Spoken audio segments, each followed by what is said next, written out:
Do you work on behalf of a charitable mission? You know your mission is giving worthy, but still, you struggle to find the support you need to make mission happen. Ask yourself, what do donors want? In this video series, Igniting Philanthropy, TJ McGovern shares wisdom from a stellar fundraising career. The thing he knows for sure? When you engage with people on their giving why, philanthropy is ignited. With TJ, every episode is an expert tutorial. Do your mission a favor. Focus here now. Welcome to the third episode of the Donor Identity Code. I'm Susan Axelrod, your host, and I am in the middle of an amazing conversation with TJ McGovern about his construct, the Donor Identity Code. So far, we've talked about the savior and the visionary as donor identities you can look for and speak directly to if you understand the code. I want to say hello and welcome to my friend TJ. Good to see you again. Good morning. Thank you. Excited to be here and back again, back at it. Back at it. I mean, come on, this is fun, isn't it? It sure is. Today, we're going to get right into the next identity.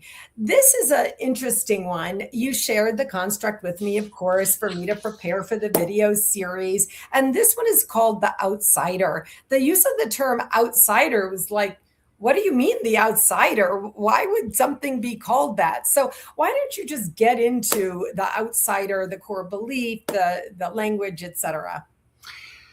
So this is 3 of 5. We've covered the other 2, just to reiterate, the savior and the visionary. And the outsider, which was a good movie back in the day, the outsider has the overlying framework underneath the conversation that I back what others overlook. I back what others overlook. And the human underneath the outsider, there's pride in discovery, meaning I saw it first. And in belonging to a special few is a really overriding energy, language, that kind of thing. The misread I see that organizations make with this identity is makes them one of thousands. Join our 50,000, for the walk or that kind of thing. And that destroys the very thing that motivated them. Mass appeal to them is poison. So the science, the donor psychology under this identity is they need to be part of a group and distinct from the mass. They give to resolve that tension. That has been my experience over 4,000 donor visits over my career. That's something that really is important. Let me bring it up just for a second in terms of altitude. This is a calibration tool for gift officers. It's not a personality test for the donor. I know I said it in a previous episode, but you never ask the donor what you are, which some people will take literally, and I'm engaging on the metaphorical level. This framework runs underneath that deliberate dialogue conversation with your donors. I love that. That's very clear. That's very clear. Let me say this again for people who didn't have their pen and paper at the ready. The donor identity code is a calibration tool for gift officers. It's a way for us to understand the humans we're dealing with, not just think about donors as a thing. Yep. And earlier you've been speaking about, taking time with these humans, engaging with them, listening to them.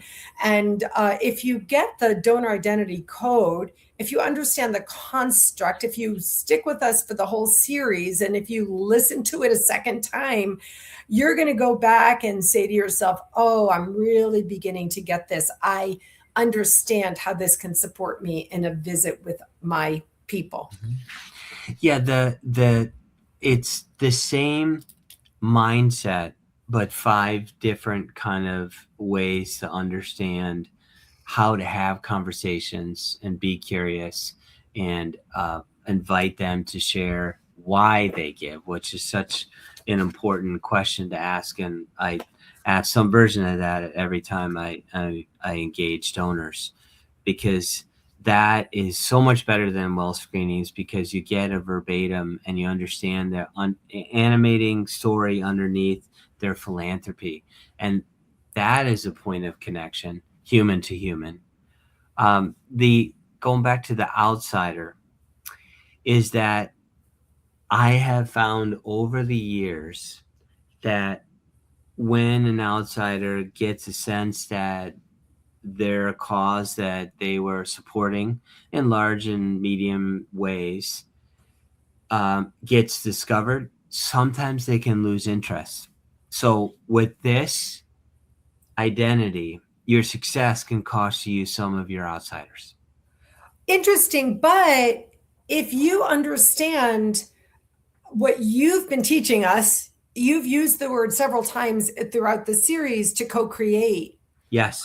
Could you obviate that problem by inviting them to continue to co-create with you a Very much, slice very here much or so. there? And sometimes this is really about raising your awareness and how you listen to and create that deliberate dialogue.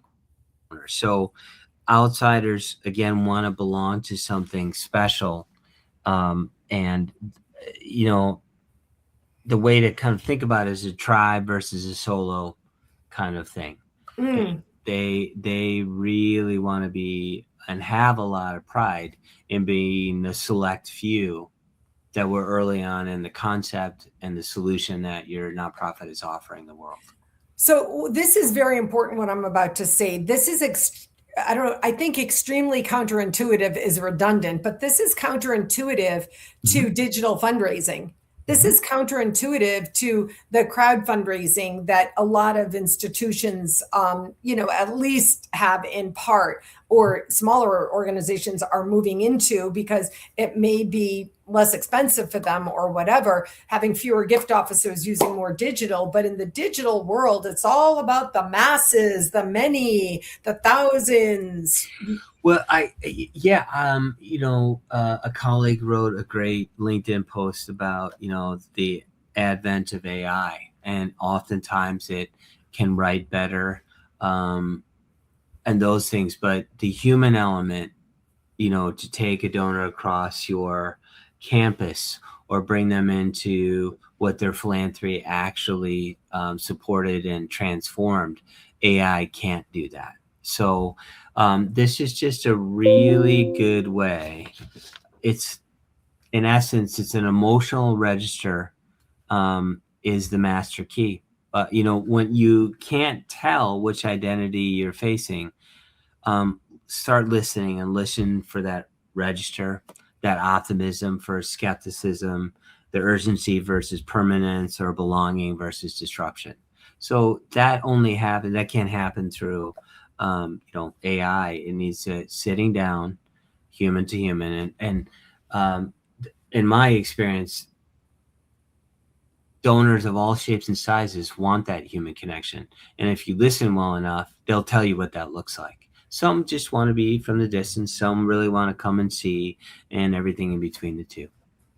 So the emotional register, I loved when you said the animating story underneath their philanthropy, because the term the animating story is like you could see the animation in your mind's eye, the animation of the story, which is literally the activation that we want to offer people to engage, to co-create, to be one of the founders of something inside our mission. One of my notes says, the outsider who feels that your organization has gone mainstream will quietly leave, which is what you just told us. Mm-hmm. But there's endless opportunity for partnering with this person, uh, if if they if you bring in a little bit of visionary to see the future and help them continue to be the architect. It sounds like they want to be an architect. Those are synonymous terms, and I would agree with that understanding. And let me kind of share you a story. I won't name the names of the donor and or the client, but it was a very high profile donor here in central Indiana, where I'm located, and definitely this gentleman was an outsider, and this organization was up and coming, and we engaged him, and it was a risk for this particular program with high risk students. And he looked at us and said, what if this doesn't work? And now that's a swimmer drown kind of moment. And we said, it may not, but if it doesn't, you're going to be the first phone call, and we're going to redesign to get the results we both agreed to. He's like, okay, I'm in. Oh my God, I literally had full body chills because you didn't, nobody lied and nobody, pontificated. Of course it's going to work. Or, we've done the research. No, in business, they get to fail all the time. In the nonprofit sector, we don't get to fail that often. But the minute you said you told the truth, Mm-hmm. the outsider spoke the language. What if this doesn't work? And then you spoke the truth. And then you said, we're going to need your partnership, your view in this small slice to figure out a way to make this work for the kids. So it did work, and then it was replicated on a national level. Expensive, particularly in higher ed, all the wraparound services for a variety of reasons. But it was a prototype that took on a national model and is still going on today. So it did work, but to the point, then you lost that donor until you engaged him in another project where he could, be the outsider, where he could be the one to be in a small thinking group. Yeah, because if you looked at the core content of the program, these are high risk students with not a solid educational background, and the organization was going to put the time, energy, and talent in order to get them up to college level reading and mathematics, etc. And it became a national model, but it was a moment of like, it may not, but yeah, we're going to tell you it's not, and we're going to redesign it. And he's like, he just saw the truth in that. And, in some areas, philanthropy is, you're investing in something that's not proven yet, but the outsider likes to do that in work that is not on a national or even a local scene, and wants to help what others often overlook. Yeah, that's really good to know when you're with someone because, again, now that we're talking about the third identity, the outsider, you can see how these people really come at their thinking, their experience using their philanthropic motivation in different ways. And boy, when you know, and if you don't know, you don't get because yeah, that really is true. And so that's why this construct is important. So let's just take a moment before we end to let you speak about the donor identity audit that you created. Yep. If you just go to my website, www.mcgimpact.com, and you're able to download the donor identity audit that can be used for you as an individual gift officer, or if you're running a team of advancement professionals. It's just a great way to get beyond the banal well screening, those kinds of things, and really go down deeper to understand their why and how it coincides, and how you can co-create a philanthropic partnership that works for the institution and the donor, which is getting more and more common, which I'm really happy to see.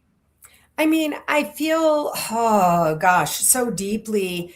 If somebody for people who live in overwhelm today, which is everyone, Yes. young people, mid-career people, senior team members, for anyone to have a tool to calibrate, to easily calibrate, I feel like this is exceedingly beneficial to bring your team together and have fun bringing you in, having a conversation. It's like I could feel like I told you from the very first time I heard about this from you, I immediately started to slot myself in.